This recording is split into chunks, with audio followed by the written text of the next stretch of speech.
Hello, everybody or nobody, not sure how many people are going to see this video, but this is more just a self-documentary anyways for myself. Um, and sometimes it's very daunting making a video for some reason, and I think that's just a lot of anxieties that I have with things, but yeah, anyways, first of all, I'm in my car, very quiet in here, and I appreciate that. This isn't really about the background anyways, or the environment. It's more about just stuff I wanted to talk about and just kind of update on my journey with dealing with my anxiety. And so far, you could probably tell this morning I seem a little bit stressed out. And that's because I have to go and work and do schoolwork, but what I really want to do is have like a morning crying session instead, but I can't really do that, so I had to do that later today, and it kind of sucks that that's the society we live in sometimes, where you feel like you really need to release things, but you can't because you have to go work. So I guess what I recommend is, if you have to hold it for later, make sure you use that time to do it later. And if you are like, oh, well, I'm not gonna feel it later, I'm gonna be over it. I think the best thing you can do is have something that triggers you to feel the grief. And I know it sounds maybe kind of weird, but I think you need to trigger yourself so that you can release that pain that you were holding in the morning. For me, it's a book that my sister wrote me, where she basically just tells me about how proud she is of me, and sadly that makes me cry because that's just not something I heard a lot. But I found that that works to getting me into thinking about, like, oh, how sad is it that I can't, like, take compliments well. Like, that's something that I want to deep dive into as to why I feel like I'm not worthy of those. And anyways, one thing that I've been doing is reading a ton of books. I picked up so many books from the bookstore, and I'm making a positive power bookshelf. And so I'm putting all the positive and self-help books and any books that just remind me of how I want my mindset to be in life on there. One of them is The Alchemist. It's such a good book. If you read that one, I definitely also recommend looking at what people have to say about its true meaning, because it's just so beautiful in a lot of ways. Also, I'm gonna put Feel the Fear and Do It Anyway on there if you haven't read that one. It's a really good book. So many tips that have already helped me. And then I am reading this one book called Overwhelmed and Over It that my boyfriend gave me, and that one's also, so far, I think good. It's kind of a different take on why we feel so overwhelmed, but it is specifically like calls out the language speaks to women, so I do appreciate that too. Um, and there's a few more actually. Maybe I should show you. Okay, hold on. So I grabbed all my books that are going on my positive power bookshelf. This was also something that the author of Feel the Fear and Do It Anyway recommended, that you should make a positive power bookshelf. Kind of a place that you go to every day and you just see and you remember. It's like a physical action. I'm going to build mine myself because that's me putting that positivity into an action, which is really important to do too. But anyways, I'm going to go through these real quick because now I have to go. So if you don't have something that you practice like a spirituality, I recommend it. This is mine. It's Taoism. I go to this a lot. I really like the life teachings that it has. So Ty, he's a really good, gosh, just like his philosophy on life is so amazing. He has so many books to help with so many different things, and this one's How to Fight, because it's talking more about compassion instead of just getting angry at people who are angry at you. How do you not respond, and how do you look at it differently? These kind of go hand in hand, I would say. Things start to all really go hand in hand when you start realizing that it's all coming back to one point of how life is supposed to be and how you are supposed to, I guess, be in life.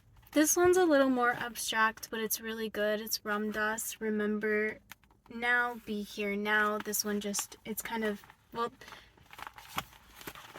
you can see what type of book it kind of is in this sense, but it just is pretty You can spend a lot of time on one page and just thinking about what it means. But this one, Well Rested Every Day by Jolene Hart, and it's 365 rituals, recipes, and reflections for radical peace and renewal. Been really nice. I don't know, here's like day 74, The Science of Rest, The Accountability Secret. Day 75, Nourish, Pick Me Up, Pairing, Tahini, and Dates. And it's just a good mix of little practices that you could do every day, and I've really been enjoying this one.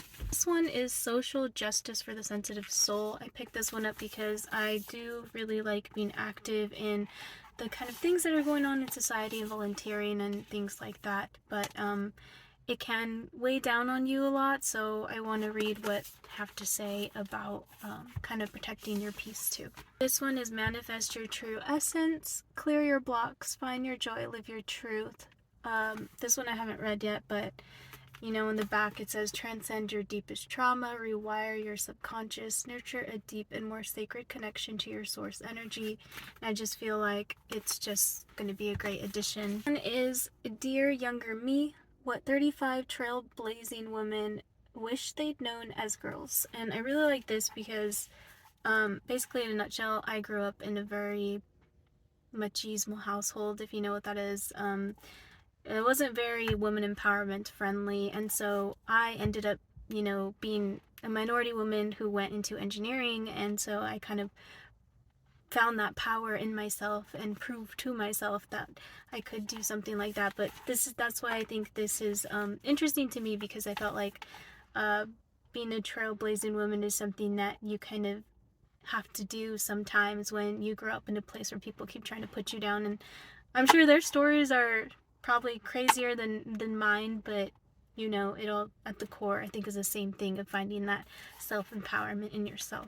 This is the book I was talking about, Overwhelmed and Over It. Embrace your power to stay centered and sustained in a chaotic world. So this one has been pretty good so far. I haven't gotten super far in it, but I do like it, and I'm reading it a little bit every day. One is a pretty heavy one. It's called Homecoming, Reclaiming and Championing Your Inner Child. John Bradshaw. So this one, it comes with a lot of deep thinking, self-reflection, meditations, homework you can do, and it's pretty intense. So if you're not ready to help your inner child or face a lot of the traumas that you have experienced in your childhood, then I would wait on this one. But if you are, this one's definitely one to start, and it will take a while to get through because I feel like you have to take breaks for each.